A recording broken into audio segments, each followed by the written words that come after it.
Hello students, welcome to logical academy. बच्चों, आज है हमारी video number 57 and video number 57 के अंदर हमारा जो चैप्टर है, चैप्टर नंबर 12, एक न्यू चैप्टर है जिसका नाम है bank reconciliation statement. Bank reconciliation statement या इसको शॉर्ट फॉर्म में हम BRS भी कहते हैं, इसको हम BRS भी कहते हैं और बैंक रिकंसिलेशन स्टेटमेंट भी कहते हैं। हो सकता है बहुत बच्चों के स्कूल में ये चैप्टर हो गया हो और बच्चे 90 to 99% प्रोबेबिलिटी ऐसी है कि बच्चों को ये चैप्टर समझ ना आया हो। एक सेकंड बच्चों, क्या आपने 51 तक क्वेश्चन 50 नहीं 51 तक नहीं करने, गुडविल क्वेश्चन कर लो। अपनी बुक के सारे कर लेना, घर चल जाओ। हाँ, अपनी बुक के सारे गुडविल क्वेश्चन कर लेना। एक सेकंड बेटा जी, सिर्फ एक सेकंड, मेरी बुक छोड़ जाना फिर। Okay sir.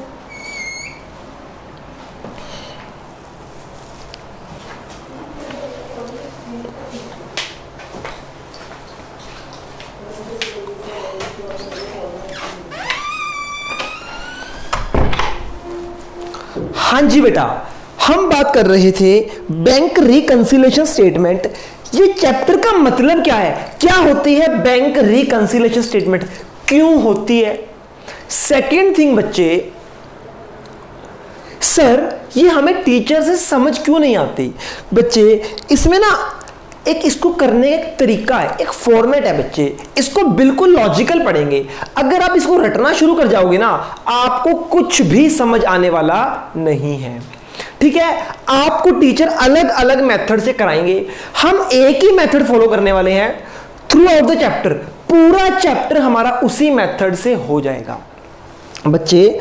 वरना क्या होता है, इस चैप्टर के अंदर टीचर आपको 4 मेथड फॉलो कराएंगे, 4 मेथड, और होगा क्या, आप उन मेथड्स में कंफ्यूज हो जाओगे। इस मेथड में ये याद करना है, सेकंड मेथड में ये याद करना है, थर्ड मेथड को ऐसे एंड फोर्थ को ऐसे। जब ये चैप्टर खत्म होता है तो बच्चे बहुत ज्यादा कंफ्यूज हो जाते हैं, इतने मेथड बच्चे को याद नहीं रहते। तो बच्चे इसको पढ़ाने का सिर्फ एक मेथड है जो आज मैं आपसे डिस्कस करने वाला हूं। आपके सारे क्वेश्चन उस सिंगल मेथड से हो जाएंगे। वो जो मेथड है वो मेरा खुद का डेवलप किया हुआ मेथड है। हाँ, प्रेजेंटेशन बिल्कुल वैसे ही होगी जैसी बुक्स में है, जैसी आपकी टीचर्स ने कराई है। हो सकता है इस क्वेश्चन को करने की 2 तरह की प्रेजेंटेशन है, आपकी बुक में दोनों तरह की प्रेजेंटेशन अवेलेबल है, पर बच्चे हमें सिर्फ वही प्रेजेंटेशन करनी है जो मैं सिखाऊंगा।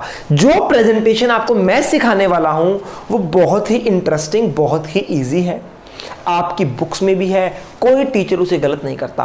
पर हां, क्वेश्चन करने का मेथड, क्वेश्चन करने का तरीका, क्वेश्चन को सोचने का तरीका वो मैं बताऊंगा आपको। वो एक ही मेथड है, एक ही मेथड से आपके चारों केस सॉल्व हो जाएंगे। इस चैप्टर में 4 तरह के केस आएंगे।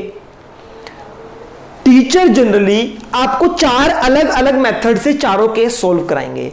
पर बच्चे एक ऐसा मेथड हमने इजाद किया है, एक ऐसा मेथड डेवलप किया है कि आपकी थिंकिंग को मैं उस मेथड के साथ लिंक कर दूंगा, देन आपके लिए चैप्टर बच्चों वाला हो जाएगा। बच्चों को ये चैप्टर लॉजिकल एकेडमी में पढ़ने के बाद बहुत ही इजी लगता है, आपको भी इजी लगेगा, provided subject to the condition. Easy तभी लगेगा जब आप मेरी इस वीडियो को ध्यान से सुनोगे, समझने की कोशिश करोगे और कोई डाउट होने पर मुझे कॉल करोगे। बच्चे इस चैप्टर में जहां भी आपको डाउट आए, आप तुरंत मुझे कॉल करना, मुझसे समझने की कोशिश करना। ठीक है जी, सारे बच्चे निकाल लो BRS बैंक रिकंसिलेशन स्टेटमेंट।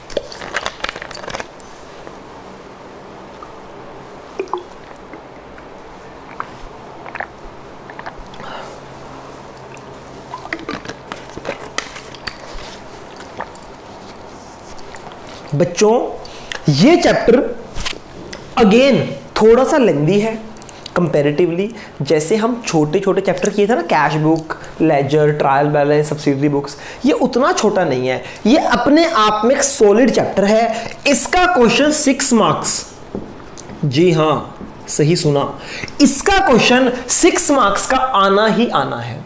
और ये चैप्टर आपको बहुत इंटरेस्टिंग लगने वाला है बच्चे, बिल्कुल इंटरेस्ट से पढ़ेंगे, करना कुछ नहीं, इस पूरे चैप्टर में प्लस और माइनस ही करना है, प्लस और माइनस, इसके अलावा कुछ और नहीं करना, प्लस और माइनस ही करना है। बट हमें ये देखना है कब प्लस होगा कब माइनस। बच्चे उल्टा कर देते हैं, माइनस को प्लस, प्लस को माइनस, इसीलिए बच्चे ये चैप्टर गलत हो जाता है।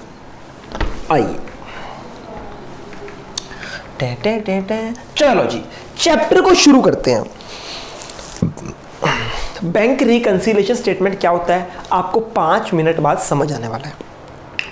मैं आज, कौन सा ईयर है बच्चे, आज हमारा ईयर है 2020, 2020 में हम हैं। मैं आपसे बात करना चाहता हूं 10 साल पहले, 2010, हम आपसे बात करेंगे आज 2010 की। बच्चे आज तो आपके पास बहुत सारी फैसिलिटीज हैं, जैसे आपके पास नेट बैंकिंग है, ठीक, आपके पास फोन पे, गूगल पे है,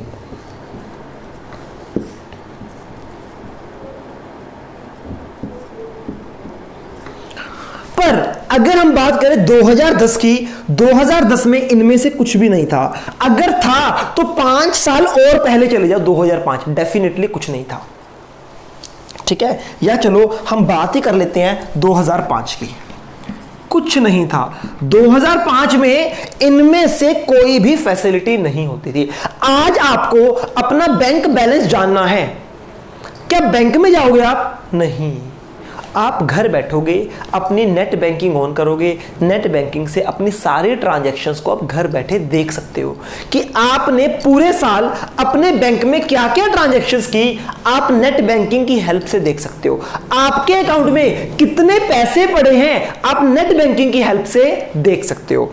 आज तो बच्चे बहुत सारी फैसिलिटीज है, पर अगर हम बात करें 2005 की, 2005,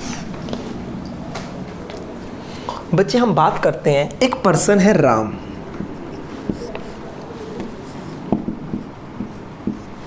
ठीक, ये है इसका एक village. Ram is a businessman, ये इस विलेज में अपना बिजनेस करता है, और यहां पर है एक सिटी।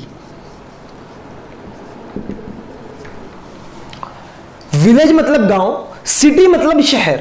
मुझे बताओ बैंक होने की प्रोबेबिलिटी कहां पर है? बैंक होने के चांसेस ज्यादा यहां पर है या यहां पर? इनमें से एक जगह बैंक है, मुझे बताओ। बट ऑब्वियस है सर बैंक सिटी में ही होगा।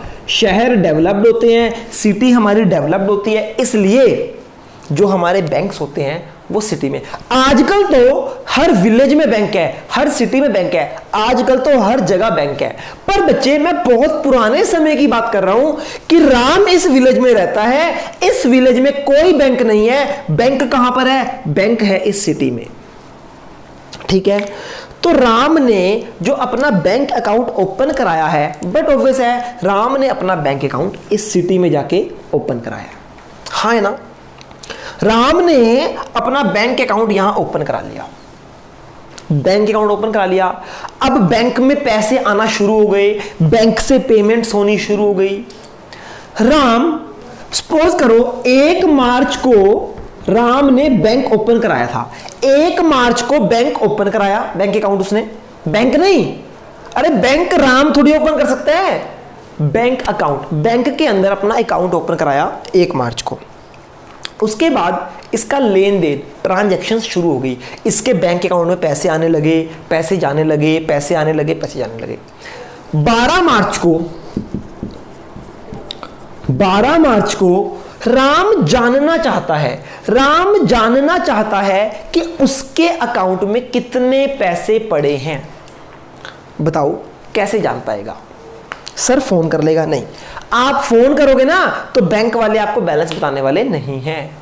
तो बच्चे राम जानना चाहता है कि आज तक 1 मार्च से लेके 12 मार्च तक उसके अकाउंट में कितने पैसे आए, कितने पैसे गए, आज की डेट में उसके पास कितना बैंक बैलेंस है। राम ये जानना चाहता है।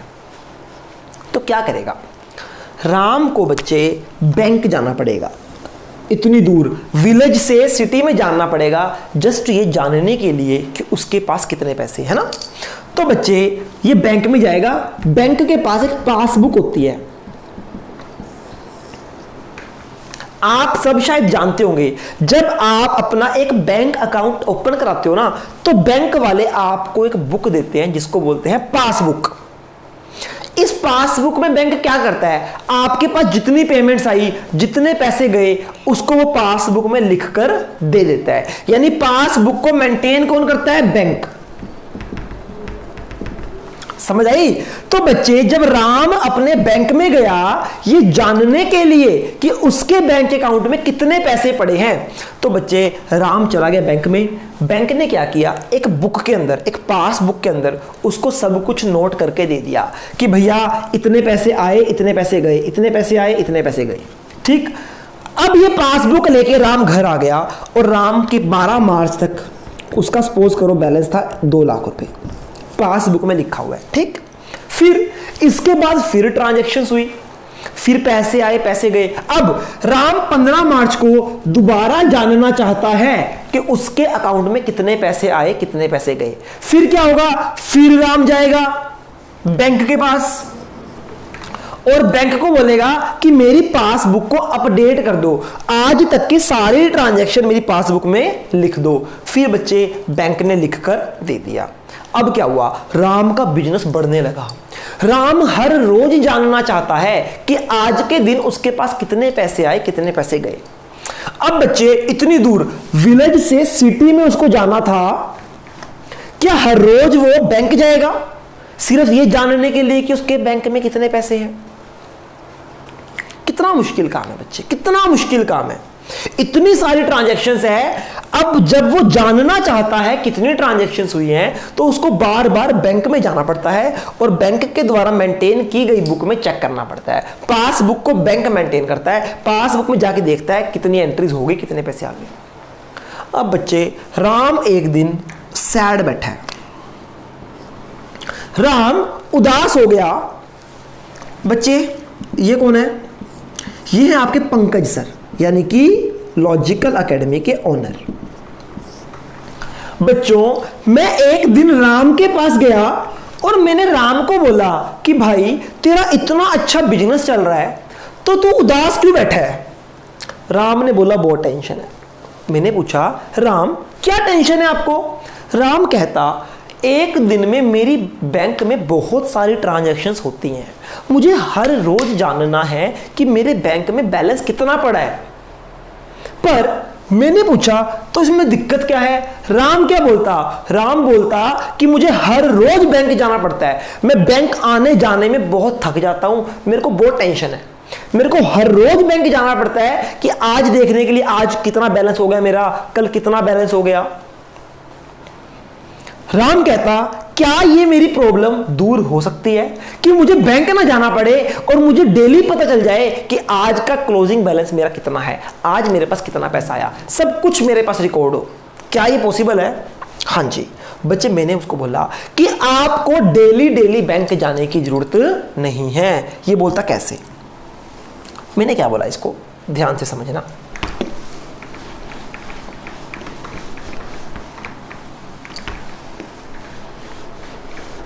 बच्चों मैंने राम को क्या बोला कि देखो जी ये है आपका बैंक, ये है राम का बैंक, ठीक, और इतनी दूर यहां पर है राम का बिजनेस,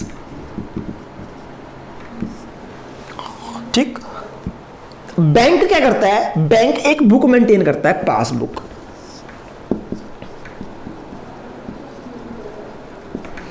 बैंक एक पासबुक मेंटेन करता है, जो भी हमारे पैसे आते हैं बैंक लिख देता है, जो पैसे हमारे अकाउंट से जाते हैं बैंक उसको भी नोट कर देता है और एक दिन के एंड में हमें बैलेंस बता देता है। तो मैंने राम को क्या बोला कि भैया आप भी एक बुक मेंटेन करो, आप भी अपने बिजनेस में एक बुक मेंटेन करो, दैट इज कैश बुक। आप भी एक बुक मेंटेन करो, कैश बुक। उसमें आपको क्या करना है, मान लो आपके बैंक में 10,000 रुपए आए, बैंक नोट करेगा 10,000 रुपए आए, आप साथ ही साथ अपनी इस बुक में रिकॉर्ड कर लो 10,000 रुपए आए। सपोज करो आपने 2,000 का किसी को चेक दिया, तो बैंक लिखेगा 2,000 गए, आप भी अपनी बुक में लिख दो 2,000 गए। अब आपके पास कितना बैलेंस बचा, 10,000 आए 2,000 गए, आपके पास बचा 8,000 रुपए, है ना।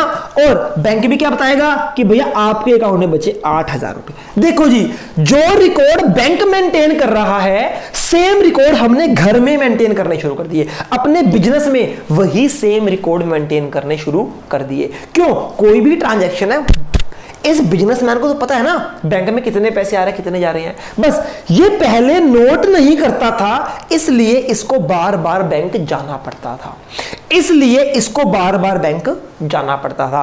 अब क्या हुआ बच्चे, इसने घर में ही अपना रिकॉर्ड शुरू कर लिया। अब देखो आज के दिन के एंड में इसके पास कितना बैलेंस बचा, 8,000। इसे अब बैंक से पूछने की जरूरत नहीं है, बैंक से पूछने की जरूरत नहीं है। समझ आ गई बच्चे। इसीलिए एक जो बिजनेसमैन होता है ना, वो क्या करता है, एक तो उसके अकाउंट का लेखा जोखा, उसके अकाउंट की सारी ट्रांजैक्शन बैंक अपने पास नोट करता है पासबुक में। एक बंदे की सारी ट्रांजैक्शन बैंक को अपने पास रिकॉर्ड करनी होती है, बैंक रिकॉर्ड करता है पासबुक में। और सेम जो ये खुद ओनर होता है, खुद बंदा होता है जिसका अकाउंट होता है, ये भी अपने पास एक बुक मेंटेन करता है जिसमें वो अपनी सारी ट्रांजैक्शंस रिकॉर्ड करता है। आप सबने देखा भी होगा, हम कैश बुक में 2 कॉलम बनाते हैं ना, single side column, double side column. जो डबल साइड कॉलम होता है उसमें कॉलम क्या होता है, एक कॉलम होता है बैलेंस विद बैंक। उसमें हम क्या करते हैं, बैंक की सारी ट्रांजैक्शन रिकॉर्ड करते हैं कि इतने पैसे बैंक में आए, इतने पैसे बैंक से गए, हाँ या ना। तो बच्चे हुआ क्या, ध्यान से सुनो। एक कॉपी बिजनेसमैन ने खुद मेंटेन की बैंक की ट्रांजैक्शंस की, जिसको हम कैश बुक कहते हैं। कैश बुक का बैंक कॉलम, कैश बुक के अंदर 2 कॉलम होते हैं, एक कैश एक बैंक। मैं बात कर रहा हूं, जब भी बात करूंगा कैश बुक की इस चैप्टर में, मतलब कैश बुक के बैंक कॉलम की बात कर रहा हूं, जिसके अंदर बैंक में पैसा आया तो डेबिट, बैंक से पैसा गया तो क्रेडिट, हाँ ना। तो बच्चे एक बुक बिजनेसमैन खुद मेंटेन करता है अपने ट्रांजैक्शंस की बैंक वाली, और एक बैंक मेंटेन करता है जिसका नाम होता है पासबुक। आई होप आपको समझ आया।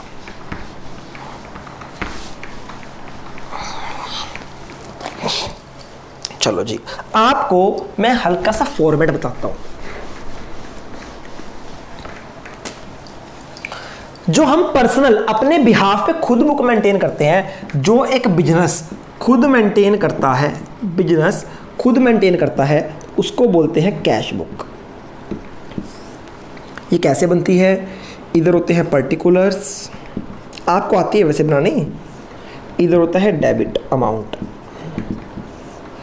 देन पर्टिकुलर्स, इधर होता है क्रेडिट अमाउंट।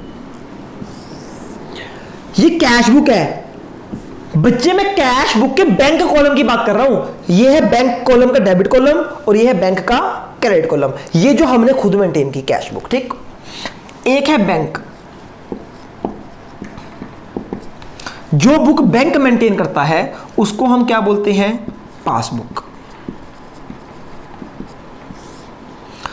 एक बात बताओ, आप सबने पासबुक देखी होगी, पासबुक में जो एंट्रीज होती हैं आप वो घर बैठ के खुद करते हो या उसको बैंक करता है, बट ऑब्वियस है पासबुक में एंट्रीज बैंक करता है। तो बच्चे पासबुक के भी 2 कॉलम होते हैं, particulars debit amount, particulars credit amount. इसमें कैश बुक और पासबुक में फर्क क्या है, क्या डिफरेंस है। पहला फर्क, इसको हम बंदा बिजनेस पर्सनली खुद मेंटेन करता है, हम अपने हाथ से मेंटेन करते हैं, और जो ये पासबुक होती है इसको बैंक मेंटेन करता है, हाँ ना। इन दोनों के अंदर हमारे बैंक अकाउंट की ट्रांजैक्शंस रिकॉर्ड होती है। इसका दूसरा फर्क क्या है, जो पासबुक है वो कैश बुक की उल्टी है। सर मतलब उल्टी, उल्टी मतलब वॉमिटिंग, और नहीं नालायको नहीं, जो कैश बुक है और पासबुक है इनका रिलेशन अलग अलग है। दिखाता हूं कैसे। मुझे बताओ, मेरे पास कोई भी बैंक में पैसा आएगा, रिसिप्ट होगी, बैंक में पैसा आएगा तो हम क्या करेंगे, डेबिट। डेबिट में हम क्या करते हैं, रिसिप्ट। कैश बुक के डेबिट कॉलम में रिसिप्ट्स आती हैं और जो भी हम पेमेंट्स करते हैं वो सारी आती है क्रेडिट कॉलम में। हाँ है ना। पर बच्चे पासबुक में उल्टा है। अगर हमारे बैंक में पैसा आएगा, पैसा डिपॉजिट होगा तो बैंक उसको करेगा क्रेडिट, और अगर हम बैंक से कोई पेमेंट करेंगे, पैसा जाएगा तो पासबुक में होगा क्रेडिट, डेबिट। पेमेंट्स होती है डेबिट। है ना उल्टा, है ना उल्टा बच्चे। समझ आ रही है आपको? इसको नोट करना शुरू कर दो बच्चे। Business, bank. बिजनेस बनाता है अपनी कैश बुक, बैंक बनाता है अपनी पासबुक। अगर हमारे बैंक में पैसा आएगा तो हम तो करते हैं डेबिट। कैश बुक में, डेबिट में सारी रिसिप्ट्स आती हैं और जितनी भी पेमेंट्स होती हैं वो क्रेडिट में आती हैं। पर बच्चे पासबुक में उल्टा होता है। पासबुक में क्या होता है, जितनी भी पेमेंट्स हैं वो डेबिट होती हैं और जितने भी डिपॉजिट्स हैं वो क्रेडिट होते हैं। है ना, क्लियर आ रही है बच्चे बात? उल्टा है।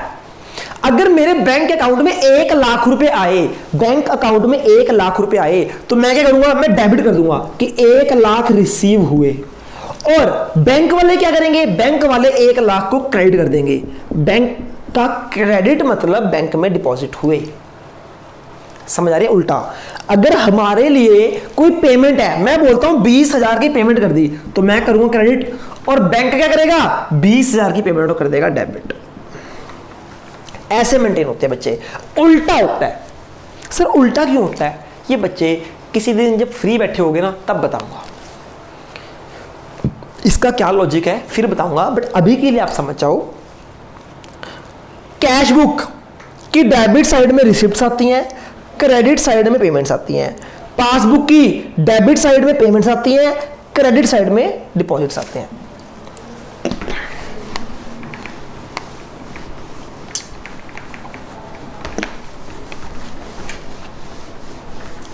ठीक है जी, चलो जी।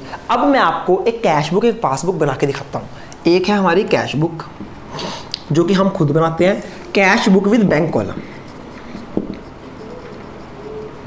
इस कैश बुक में कैश वाली ट्रांजैक्शंस की बात नहीं कर रहा हूं, सिर्फ वही ट्रांजैक्शंस आएंगी जो रिलेटेड टू बैंक है। बैंक की सारी ट्रांजैक्शन हम अपने कैश बुक में रिकॉर्ड करते हैं बैंक कॉलम में। यह आ गया डेबिट, पर्टिकुलर्स, ये आ गया क्रेडिट। इधर डेबिट मतलब रिसिप्ट्स, क्रेडिट मतलब पेमेंट। कैश बुक की डेबिट साइड का मतलब होता है रिसिप्ट्स, कैश बुक की क्रेडिट साइड का मतलब होता है पेमेंट, कि ये बैंक में रिसिप्ट हुई, ये बैंक से पेमेंट हुई। ऐसे ही एक बनती है बच्चे पासबुक, जिसको कौन बनाता है, बैंक। पर्टिकुलर्स, इसके अंदर भी एक कॉलम होता है डेबिट, एक कॉलम होता है क्रेडिट। पासबुक की क्रेडिट साइड का मतलब क्या है, पासबुक की क्रेडिट साइड का मतलब है रिसिप्ट्स, और पासबुक की डेबिट साइड का मतलब है पेमेंट। बच्चे फर्स्ट इंपॉर्टेंट पॉइंट, अभी तक जो बातें थी वो समझ आई नहीं समझ आई कोई प्रॉब्लम नहीं है, बट फर्स्ट पॉइंट इज आपको ये बात समझ आनी चाहिए कि कैश बुक की डेबिट साइड रिप्रेजेंट करती है रिसिप्ट्स को, क्रेडिट साइड का मतलब पेमेंट्स, और पासबुक में क्रेडिट साइड का मतलब होता है रिसिप्ट्स, डेबिट साइड का मतलब होता है पेमेंट। इतनी बात समझ आई? अगर समझ आई तो बहुत बढ़िया, इसको नोट कर लो, नहीं समझ आई तो डाउट लेना फिर।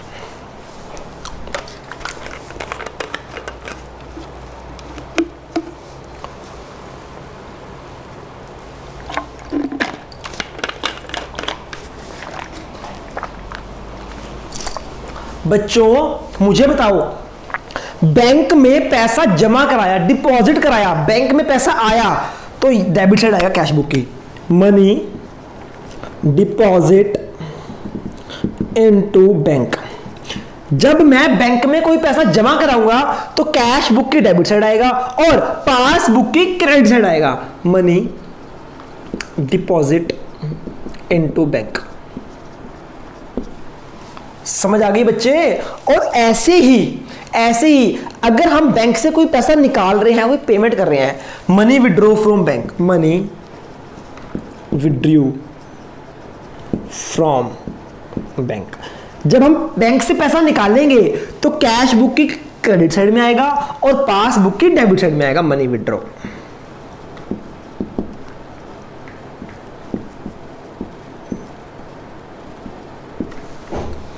हाँ ना।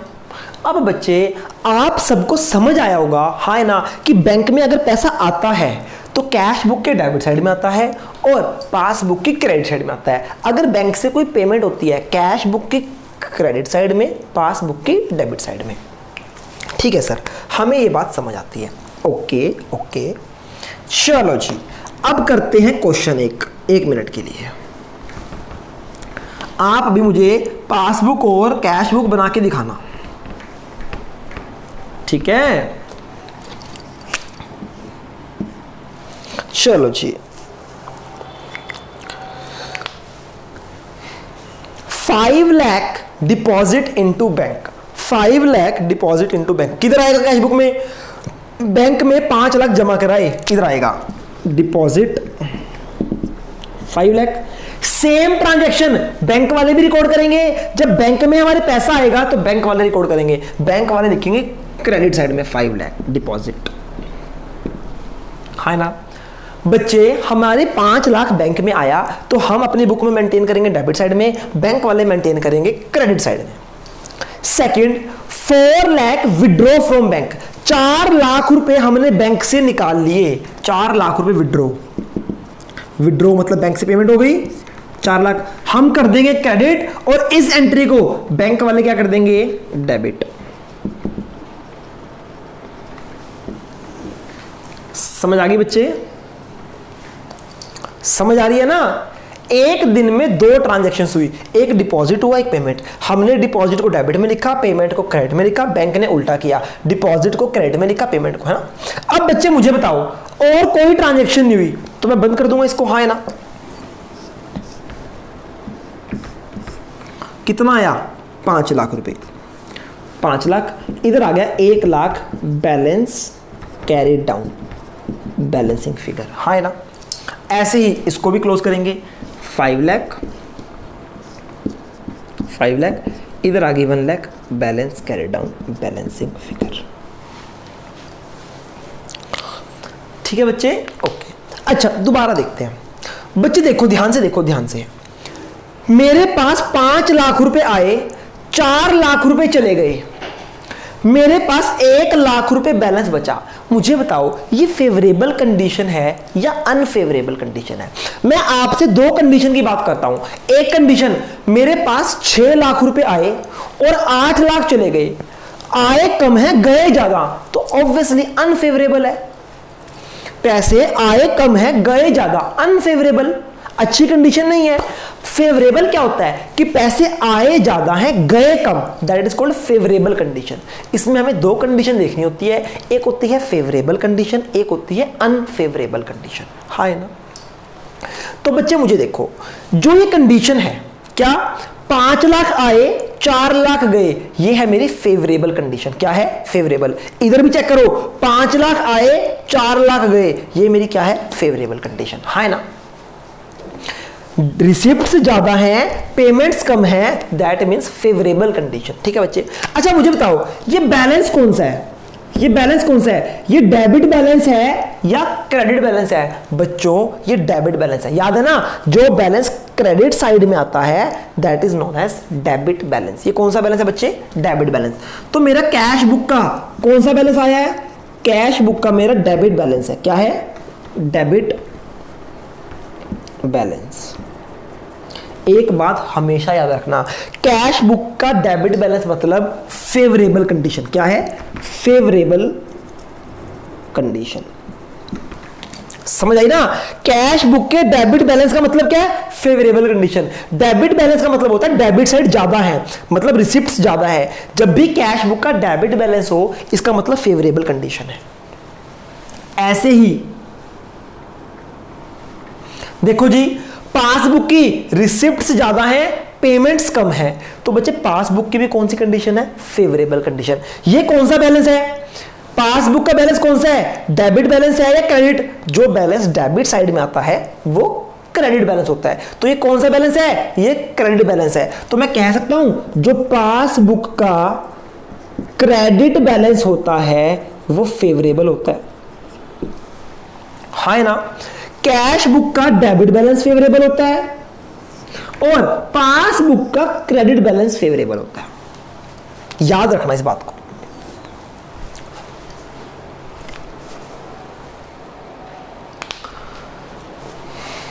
देखो बच्चे, फेवरेबल अनफेवरेबल का मतलब क्या है, ध्यान से समझना। फेवरेबल का मतलब हमारी फेवर में है, हमारी रिसिप्ट्स ज़्यादा है, पेमेंट्स कम है, ऑब्वियसली हमारे लिए फेवर है। और अगर ऐसा हो पेमेंट्स ज़्यादा है रिसिप्ट्स कम है, दैट मीन अनफेवरेबल। समझ आई? तो बच्चे कैश बुक का debit balance, that is debit balance, cash book का डेबिट बैलेंस क्या शो करता है? Favourable condition. कैश बुक का डेबिट बैलेंस मतलब फेवरेबल कंडीशन। और अगर हम पासबुक के नजरिए से देखें तो पासबुक में बैलेंस हमेशा कौन सा होना चाहिए? क्रेडिट बैलेंस होना चाहिए, क्योंकि पासबुक का जो क्रेडिट बैलेंस होता है वो फेवरेबल होता है। तो बच्चे जो 1 लाख है ना, ये डेबिट साइड में शो हो रहा है ना, that is credit balance. I hope clear है आपको। अच्छा, ऐसे ही अगर ऐसे होता बच्चे, फॉर एग्जांपल इसको मैं रब करता हूं, एक तो डिपॉजिट 5 लाख है, विड्रॉ 4 लाख है, एक और हमने पेमेंट कर दी एक्सपेंसेस की बैंक से 2 लाख, सपोज करो 3 लाख। 5 लाख रुपए आए और हमने पेमेंट कर दी 4 लाख एक, 3 लाख एक, तो ये इधर आ जाएगी withdraw electricity expense 3 lakh.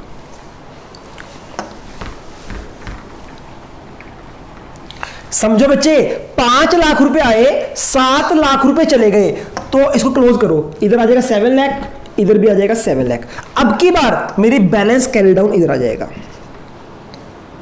That is 2 lakh. बच्चे मुझे बताओ ये कौन सा बैलेंस है? ये है कैश बुक का क्रेडिट बैलेंस। क्या है?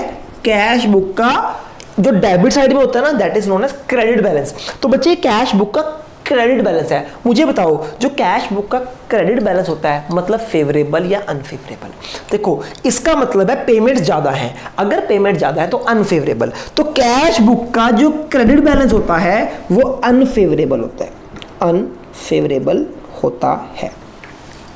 ऐसे ही इधर देखो 7 लाख 7 लाख, इधर आ गई बच्चे 2 लाख, बैलेंस कैरी डाउन। ये आ गया पासबुक का डेबिट बैलेंस, और पासबुक का जो डेबिट बैलेंस होता है वो भी अनफेवरेबल होता है।